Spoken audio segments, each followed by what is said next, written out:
Hello everyone, मैं आपका दोस्त शफ़ी अहमद और आप देख रहे हैं हमारा यूट्यूब चैनल दी अकाउंट्स। दोस्तों, आज का हमारा टॉपिक के कोर्स से संबंधित है। आज हम पूरा डिटेल में जानेंगे कि अकाउंटिंग के कोर्स में कौन कौन सा कंटेंट हमारे लिए बहुत ही इम्पोर्टेंट होता है। तो एक के पूरा जब तक कि हम एक कंप्लीट पैकेज के तौर पे हम अकाउंटेंसी का कोर्स अगर हम नहीं सीखते हैं तो कहीं ना कहीं हमारी जानकारी में कमी रह जाती है। तो जिस चीज़ के लिए हम डिज़र्व करते हैं वो सारी चीज़ें हमें नहीं मिल पाती हैं। तो इसलिए ये वीडियो आप लोगों के लिए बहुत ही इम्पोर्टेंट है। अगर आप ये सर्च कर रहे हैं कि बेस्ट अकाउंटिंग कोर्स आपका कौन सा है, उसमें कौन कौन से कंटेंट होने चाहिए, तो मैं आप लोगों के लिए लेकर के आ रहा हूँ best accounting course for fresher, tax consultant और अकाउंटेंट। आप भी किसी भी स्ट्रीम से बिलोंग करो, आप 10+2 हो या फिर आप ग्रेजुएशन हो चुका है या मास्टर डिग्री है या फिर आप MBAs हो, आप कॉमर्स हो या फिर नॉन कॉमर्स हो, तो हम लोगों ने अपने सिलेबस को कुछ इस तरीके से डिज़ाइन किया है कि आप इजी वे में आप अकाउंटेंसी, उसका जो टैक्सेशन का पार्ट है, उसका रिटर्न फाइलिंग है, वो आप सीख सकते हो। क्योंकि हम लोग पढ़ाने से ज़्यादा काम सिखाने पे बिलीव करते हैं। तो हम लोगों का फोकस होता है कि पढ़ाने से ज़्यादा आपको काम सिखाया जाए कि प्रैक्टिकल वे में, मार्केट लेवल में, कंपनी लेवल में जिस तरीके से काम किया जाता है, बुक मेंटेन किया जाता है, रिटर्न फाइलिंग का काम किया जाता है, आप उस तरीके से काम को सीख सकें। इस कोर्स के बाद डायरेक्टली आप किसी फर्म में आप जा कर के काम करने के लिए एलिजिबल हो सके। तो उस तरीके से हम लोग इसमें ट्रेनिंग वगैरह देते हैं। तो बात रही कि भाई ये कोर्स आपको कहाँ पर मिलेगा। ऑफ कोर्स जब हम कोर्स को लॉन्च कर रहे हैं तो जो कि हमारा ऑफिशियल वेबसाइट है उस पर आप जा कर के आप इस कोर्स में इनरोल कर सकते हैं, जो कि 10 मई 2023 से शुरू होने जा रहा है और इसका इनरोलमेंट ऑलरेडी शुरू हो चुका है। तो इसमें अभी आपका डिस्काउंट चल रहा है, यानी कि आपका 10,000 का ये कोर्स फी है, लेकिन हम लोग इसमें 40% का फ्लैट आपका इस पर डिस्काउंट दे रहे हैं। तो आप इसे 6,000 में आप इसे बाई कर सकते हैं।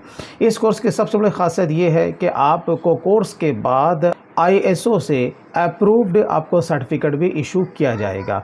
अब बात रही कि इस कोर्स में कंटेंट क्या है। सबसे मोस्ट इम्पॉर्टेंट चीज़ यही होती है कि भाई जो भी कोर्स है उसमें कौन कौन सा ऐसा कंटेंट है जो कि जानना हमारे लिए बहुत ही इम्पोर्टेंट है। तो एक तो कंटेंट हो गया और दूसरा हो गया कि एजुकेटर, कौन सा एजुकेटर आपको इसके बारे में ट्रेनिंग देगा, आपको सिखाएगा। जैसे कि आप हमें यूट्यूब पर हमेशा देखते ही हो, मैं उस पर भी बहुत सारी वीडियोस मैं आपके लिए मैं हमेशा से मैं लेकर के आता ही रहता हूँ। काफ़ी साल से आप मुझे फॉलो भी करते होंगे। तो मैं लाइव कोर्स भी मैं कराता हूँ, राइट। तो चलिए सबसे पहले हम लोग जान लेते हैं कि इसमें कंटेंट क्या, जो कि बहुत इंपॉर्टेंट है। मैं इसका लिंक अपने वीडियो के डिस्क्रिप्शन में दे दूंगा। आप सिंपल वे में हमारे इस वेबसाइट को विजिट करके आप इसमें इनरोल कर सकते हैं। देखिए, हम लोग बात कर रहे थे कंटेंट के बारे में। तो सबसे पहले जैसे कि मैंने कहा, आप किसी भी स्ट्रीम से बिलोंग करें तो आपको बेसिक अकाउंट्स के बारे में जानना बहुत ही इंपॉर्टेंट है, राइट। क्योंकि जब तक आपका फाउंडेशन स्ट्रॉन्ग नहीं होगा तो इस पर आपके बहुमंजिले इमारतें खड़ी ऑफ कोर्स नहीं हो सकती, राइट। तो जैसे कि हम लोगों ने जो बेसिक में जो कि इसमें इंक्लूड किया है, जैसे कि चलो फर्स्ट डे बेसिक में क्या कोर्स का इंट्रोडक्शन है, राइट। हम लोग फर्स्ट डे उसी पर हम लोग चर्चा करेंगे कि आप लोग बेसिक में या फिर आप आगे GST में, TDS में, इनकम टैक्स में आप क्या क्या कुछ आप लोग सीखने जा रहे हो। तो अगर हम बेसिक की बात करें तो बेसिक में देखिए यहाँ पर आपका what is debit and credit in accounting, what is account and it's type, इसके बारे में हम लोग पूरा डिटेल में जानेंगे। उसके बाद आके what is golden rule, what is trading approach in accounting, हम लोग इसे दूसरे नाम से भी जानते हैं, इसके बारे में हम लोग जानेंगे। And second, what is modern approach, जिसे हम लोग कहते हैं व्हाट इज़ अमेरिकन सिस्टम। तो जब तक आप ये सारी चीज़ें आप नहीं समझेंगे, आप किसी भी स्ट्रीम से बिलोंग करें, राइट, आपको वाउचर एंट्री करने में काफ़ी सारे प्रॉब्लम इश्यूज आ सकता है। आप एंट्री तो कर लोगे, लेकिन जब आपसे क्रॉस क्वेश्चन होगा तो फिर आप उसको रिप्लाई नहीं कर पाओगे। ये मोस्ट इंपॉर्टेंट चीज़ है कि कोई भी एंट्री आप अपने बुक में लें वो अकॉर्डिंग टू रूल होना चाहिए, या तो ट्रेडिंग अप्रोच या फिर मॉडर्न अप्रोच के हिसाब से, ठीक है। अब अगर उसके बाद हम बात करें तो जर्नल एंट्री, जैसे कि मैंने कहा उसी के बेस पे हमने लगभग 30 to 40 एंट्रीज़ को सेलेक्ट करके रखा है, जो कि हम अपने कैंडिडेट को वहाँ पर प्रैक्टिकल करके दिखाते दिखाते हैं, टैली में भी करके दिखाते हैं और प्लस हम उससे पीडीएफ में भी करके दिखाते हैं कि आपको किस तरीके से एंट्री को बुक में लेनी है, राइट। जर्नल के बाद ऑफ कोर्स हम लोग लेजर को बनाते हैं, लेजर से हमारा ट्रायल बैलेंस बनता है। ये कैसे बनता है वो मेथड को हम लोग बताते हैं। What is final account and how to make balance sheet, यानी कि सिंपल विदाउट अगर एडजस्टमेंट है, अगर विदाउट एडजस्टमेंट है तो आप फाइनल अकाउंट कैसे बनाओगे, राइट, वो भी मैनुअल। जब बेसिक हमारा पूरा कंप्लीट हो जाता है उसके बाद हम लोग इसमें ऐड करते हैं BRS, बैंक रिकन्सिलेशन स्टेटमेंट। आप किसी भी फर्म में आप काम करते हो वहाँ एक ना एक बैंक अकाउंट तो होगा ना, तो जब तक आप बैंक अकाउंट को आप मेंटेन नहीं करोगे, उसे मिलान नहीं करोगे, तो आपका काम क्या होगा, अधूरा ही रह जाएगा। तो BRS क्या होता है कि जो टैली में हमें जो ट्रेनिंग दी जाती है, टैली में क्या है कि बहुत ही सिंपल है, आप उसमें सिर्फ डेट को पुटअप करोगे, वो आपका रिपोर्ट बना देगा। लेकिन बनता कैसे भाई, सवाल तो ये है ना। हम लोग रोबोट की तरह नहीं पढ़ना चाहते, राइट, हमें रोबोट नहीं बनना। क्वेश्चन जिस तरीके से हमसे रेज होते हैं at the time of interview, उसके हिसाब से हमें ट्रेनिंग मिलनी चाहिए। तो वो तो टैली तो हमें सीखना ही है, लेकिन मैनुअल अगर आपको एक्सेल में बनाना पड़े, टैली से आप ना बना सके, कहीं कहीं पर क्या होगा, टैली तो होगा नहीं, बिना टैली के भी आपको जो कि उनका ओरेकल अकाउंटिंग सॉफ्टवेयर होगा, आपको उस पर भी काम करना पड़ सकता है, आपको एक्सेल पर भी काम करना पड़ सकता है, मैनुअल भी काम करना पड़ सकता है, राइट। तो आपको BRS मैनुअल कैसे बनाना है, अगर आपका OD है तो कैसे बनाओगे, और अगर सिंपल अकाउंट है, चाहे वो सेविंग हो या करंट अकाउंट हो, तो आप कैसे बनाओगे, ये हम आपको इसमें ट्रेनिंग देंगे। अब जैसे कि बात होती है पेटी कैश, पेटी कैश भी क्या है, अकाउंटेंसी का ये बैकबोन है। आप किसी भी फर्म में चले जाओ, चाहे वो स्मॉल फर्म हो या फिर लार्ज स्केल की फर्म हो, बिना पेटी कैश के वहाँ काम नहीं होगा। अब जैसे कि हम लोग बात करते हैं GST के, तो भाई क्या है कि GST क्या है, क्यों है, किसके लिए है, ये पूरा हम लोग पूरा डिटेल में बताते हैं। GST के नंबर कौन सा लेना है, कंपोजिशन या नॉर्मल, सिर्फ बताते ही नहीं हैं, हम लोग ये भी अप्रोच करते हैं कि भाई किसी भी ट्रेडर के लिए या जो फर्म भी चला रहा है उसको कौन सा नंबर सूट करेगा, वो हम लोग एनालाइज करके बताते हैं कि कंपोजिशन लेना या फिर नॉर्मल स्कीम लेना, राइट। उसी के हिसाब से आप जो भी नंबर लें तो बुक मेंटेन आपका कैसे होगा। Rule of e-way bill and e-invoicing, आपको पता है कि ई-वे बिल और ई-इनवॉइसिंग हमारे लिए कितना इंपॉर्टेंट है, तो हम लोग पूरा पहले लॉ बताते हैं। अकाउंटेंसी तो बात की बात है, तो पहले क्या है कि GST का पूरा लॉ, जब तक आप लॉ के बारे में नहीं जानेंगे, इसका जो भी टर्म्स एंड कंडीशन है वो नहीं जानेंगे, तो फिर हम लोग इसे किस तरीके से इम्प्लीमेंट करेंगे। तो सिर्फ डेटा एंट्री करने से काम हमारा नहीं चलेगा, राइट। अब उसके बाद एक टॉपिक आता है RCM, राइट ना। तब RCM क्या है, क्यों है, किसके लिए है, राइट, ये पूरा डिटेल में इसका लॉ हम लोग जानते हैं। उसके बाद GST को किस तरीके से आप कैलकुलेट करोगे, राइट, यानी कि इनपुट वर्सेस आउटपुट, राइट, इसका एडजस्टमेंट आपको करके किस तरीके से GST पेबल आपको निकालना है, और आपको उसमें से जो भी एंट्रीज जो लगने वाली है, राइट, वो एंट्रीज आपको कैसे करना, वो मैनुअल। अभी टैली की बात नहीं हो रही है, अभी बात हो रही है क्या चीज़ कि भाई GST का लॉ क्या बोल रहा है और इसके अकाउंटेंसी हम लोग कैसे करेंगे, मैनुअल, राइट। अब इसमें एक्सपोर्ट का एक बहुत बड़ा पार्ट होता है, राइट, तो एक्सपोर्ट के बारे में हम लोग को पूरा डिटेल में बताते हैं कि विदाउट GST होगा तो कैसे करना है, विथ GST होगा तो आपको किन किन चीज़ों को ध्यान में रख करके अपना बुक मेंटेन करना पड़ेगा। और ऑफ कोर्स जब ये सारी चीज़ को हम लोग कवर कर लेते हैं, और भी बहुत सारी चीज़ें इसमें होती हैं, एडवांस के अगेंस्ट में GST का लॉ क्या बोलता है, right, debit note, credit note, बहुत सारी चीज़ें हैं। मैं यहाँ पर एक मोटी मोटी बात मैं आपको शेयर में कर रहा हूँ जो कि कंटेंट में यहाँ पे दिया हुआ है, बाकी तो डिटेल में हम लोग क्लास में सब कुछ जानते ही हैं।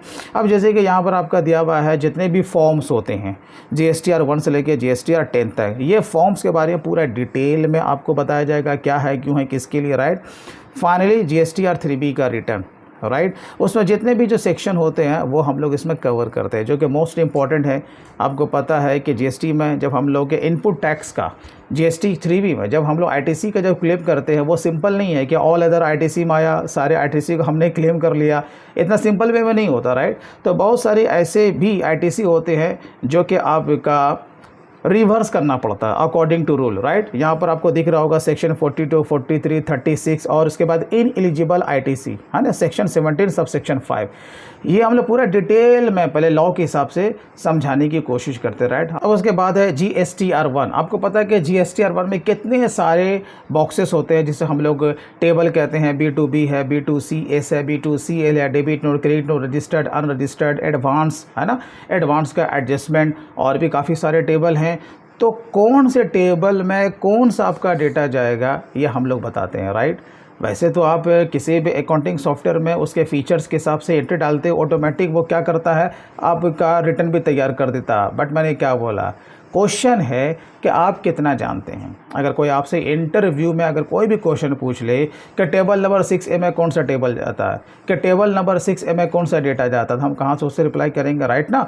तो अकॉर्डिंग टू GST कौन से टेबल में कौन सा ट्रांजैक्शन आपका दिखने वाला है, हम लोग ईच एंड एवरी टेबल को इसमें कवर करते हैं, चाहे वो आपका GSTR 1 का मामला हो या फिर आपका GSTR 3B का मामला हो। और उससे पहले आपको पता है कि reconciliation with GSTR 2 and 2B वो आप कैसे करोगे। अगर आपको ITC लेना है तो 2B में वो तो आपका, अगर आपको ITC भी लेना है तो 2B में वो रिफ्लेक्ट करना चाहिए। अब 2B में नहीं कर रहा है, 2A में है, तो क्या करेंगे, है ना। आपको अपने बुक से GSTR 2B से किस तरीके से आपको मिलान करना है, ये आपको इसमें सिखाया जाएगा। आफ्टर ऑल जब हम लोग के GST के पूरे लॉ को जब हम लोग समझ जाते हैं, उसके बाद उसी चीज़ को हम लोग टैली में इम्प्लीमेंट करते हैं, राइट। तो जितने भी हम लोगों ने थ्योरी के तौर पे, लॉ के तौर पे GST के बारे में सीखा है, फिर हम लोग क्या करते हैं कि उसे आपको टैली में किस तरीके से इम्प्लीमेंट करना है, उसका डेटा एंट्री कैसे करेंगे, उसका रिपोर्ट कैसे बनेगा, टैली से रिटर्न कैसे फाइलिंग होगा, ऑफलाइन टूल के ज़रिए से, ऑनलाइन टूल के ज़रिए से आप किस तरीके से GSTR 1 और GSTR 3B का जो भी रिकन्सिलेशन है वो करने के बाद आप रिटर्न फाइनली कैसे बनाओगे, चालान कैसे बनाओगे, आपका जो GST का पोर्टल है उसका रिव्यू, उसमें जितने भी टैब हैं उसके बारे में आपको बताया जाएगा कि ये आपका जितना भी टैब है आप किस तरीके से यूज़ आप इसको करोगे, उसको किस तरीके से इस्तेमाल करना है, वो आपको GST के पोर्टल में पूरी तौर पे इसमें बताया जाता है। GST के बाद बात आती है TDS की। जिस तरीके से हम लोग TDS के चैप्टर को क्लोज़ करते हैं, इन द सेम वे हम लोग TDS के चैप्टर को भी क्लोज़ करते हैं। जैसे सबसे पहले हमारा क्या होता है कि भाई TDS है क्या, राइट ना, TDS क्या है, क्यों है, किसके लिए है, राइट। उसके बाद जो TDS का चार्ट है, वो चार्ट यानी TDS का रेट क्या बोलता है, नॉन सैलरी या फिर आपका सैलरी हो, उसके बारे में पूरा डिटेल में जानेंगे। ऑफ कोर्स जो इनकम टैक्स का स्लैब है, जो कि सैलरीड हो पर्सन हो या फिर आपका इंडिविजुअल हो, ये पूरा डिटेल में हम लोग जानते हैं। और अभी आपको पता है कि जो टैक्स का जो न्यू रिजीम आया है, आपको उसके हिसाब से कैसे कैलकुलेट करना है, ओल्ड रिजीम में जाना है तो उसमें आपको कैसे किस तरीके से आपको किसी का रिबेट लेना है या नहीं लेना है, वो पूरा डिटेल में हम लोग इसमें बताने की कोशिश करते हैं। और ऑफ कोर्स अगर आपको ओल्ड रिजीम में जाना है तो इनकम टैक्स का रिबेट अंडर सेक्शन 80C से लेकर के 80U तक आपको आना बहुत ही इंपॉर्टेंट है, राइट। जब सारा लॉ जब पूरा TDS का कंप्लीट हो जाएगा, फिर आपको TDS को टैली प्राइम में विथ कॉन्फ़िगरेशन आपको किस तरीके से मेंटेन करना है वो पूरा डिटेल में बताया जाएगा, राइट। अब जैसे कि ऑनलाइन आपको TDS का पेमेंट करना है, राइट, आप NSDL से भी कर सकते हो, इनकम टैक्स का जो वेबसाइट है वहाँ से भी कर सकते हो। अब जब हम उसका जब NSDL के थ्रू या इनकम टैक्स वेबसाइट के थ्रू जब चालान का पेमेंट कर देंगे तो उसको किस तरीके से बुक मेंटेन करना है, उसका रिकॉर्ड रखना है डिडक्टी का विद चालान, ताकि करके रिटर्न फाइलिंग में हमको प्रॉब्लम इशू ना आए। तो इसका जो भी रिटर्न बनेगा, चाहे वो आपका सैलरी के अगेंस्ट में हो या फिर नॉन सैलरी के अगेंस्ट में हो, वो आप किस तरीके से बनाओगे। अगर रिटर्न आपका गलत चला गया तो रिवाइज रिटर्न कैसे होगा। रिटर्न जाने के बाद जो कि हम लोग TDS का जो सर्टिफिकेट होता है वो डाउनलोड करते हैं, वो हम लोग कैसे करेंगे, कौन से वेबसाइट पे जा करके हम लोग इसे डाउनलोड करेंगे, इसे बनाएंगे, राइट। और जो फाइनली जो अकाउंट्स का फाइनलाइजेशन होता है, आपको पता है कि जब आपका फर्म या आपका बुक आपका ऑडिट में आता है तो अकाउंट्स को फाइनलाइज करने में बहुत सारी चीज़ों को ध्यान में रखना होता है, राइट। तो टॉपिक वाइज आपको बताया जाएगा, चाहे वो GST का मामला हो, TDS का मामला हो, आपको day to day routine work का मामला हो, राइट। कुछ भी आपको एडजस्टमेंट करना है तो ऑडिट पर्पस से जो आप अकाउंट्स को फाइनलाइज करोगे, कौन कौन सी एंट्री आपके लगने वाली है, राइट, वो पूरा आपको प्रैक्टिकल वे में सिखाया जाएगा। और फाइनली जब आपका ये सारी चीज़ें हो जाएंगी तो ITR 1 एंड ITR 4। और देखिए सबसे बड़ी बात क्या है कि ये तो हुआ कि कंटेंट भाई हम लोगों ने इसमें लिया है, बहुत सारी चीज़ें इसमें निकल के भी आती हैं। अगर ड्यूरिंग द क्लास आपको कहीं पर भी डाउट हो, आप हैंड रेस करके आप क्वेश्चन को रेस कर सकते हैं, आप मुझसे बात कर सकते हैं। तो ड्यूरिंग द क्लास आपके जो भी प्रॉब्लम इश्यूज़ होंगे आपको वहाँ पर उसका सॉल्यूशन भी मिल जाएगा। तो दोस्तों, जिस तरीके से हमने आपके लिए इस कोर्स को और इसके सिलेबस को डिज़ाइन किया है, आई होप कि अगर आप इसे कंप्लीट तौर पे कर लेते हैं तो फिर आपको इस तरह का कोई दूसरा कोर्स करने की ज़रूरत नहीं पड़ेगी। इस बात की तो फुल्ली गारंटी है। और कोर्स से कंप्लीट होने के बाद आपको इसका सर्टिफिकेट भी इशू कर दिया जाएगा और इसका रिकॉर्डेड, जो कि डे वाइज आपका लाइव क्लास होगा, सेकंड डे इसका रिकॉर्डेड भी वीडियोज़ आपको मिल जाएगा और ये लाइफ टाइम का एक्सेस रहेगा। तो दोस्तों, अकाउंटेंसी और टैक्सेशन के फील्ड में अगर आप महारत हासिल करना चाहते हैं, इस फील्ड में अपने फ्यूचर को ब्राइट करना चाहते हैं, अपने सैलरी को हाइक करना चाहते हैं, तो आप आज ही इस कोर्स में इनरोल करें। तो मैं इसका लिंक अपने वीडियो के डिस्क्रिप्शन में दे दूंगा। यह हमारा लाइव कोर्स है जो कि 10 मई 2023 से शुरू होने जा रहा है। तो दोस्तों, मैं उम्मीद करता हूं कि आप इसमें ज़रूर इनरोल करेंगे। हमारी वीडियो को ज़्यादा से ज़्यादा अपने दोस्तों, अपने फ्रेंड्स सर्किल में इसे आप शेयर करें ताकि वो भी इसमें इनरोल कर सकें। तो दोस्तों, बहुत जल्दी हम लोग मिलते हैं लाइव क्लास में।